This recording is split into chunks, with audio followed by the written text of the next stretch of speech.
If you enjoy gaming and you are using your Galaxy Buds 3 or the Buds 3 Pro, but you want to know if there is some sort of gaming settings for the sound, not just the equalizer found on your wearable app. So this here is a Samsung phone connected to a Galaxy Buds 3 Pro, and not all Android phones will have this with the wearable app, but you can check to see if you got it. So I'll show you now where to find this feature and turn it on.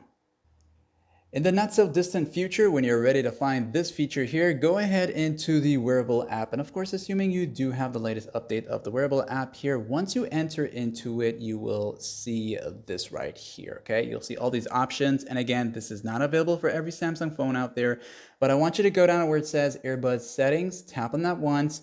You'll see all these different options and you'll see labs.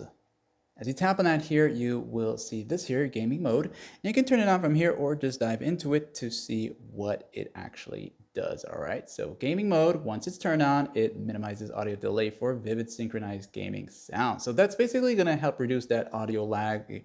You press or tap on your screen to do something and you notice after like a split second, that's when you hear the sound. So if you wanna improve on that lag, this is probably the feature that might help you to enjoy it a lot more, right? And then to get the best experience, keep your earbuds near your phone. If you're in an environment with a lot of wireless devices, you may experience interference and choppy sound. So whether you have the best awesome wireless earbuds in your ears or not, for as long as there's multiple devices nearby, you can probably get some interference there, all right? But just showing you where to find this, like and zip.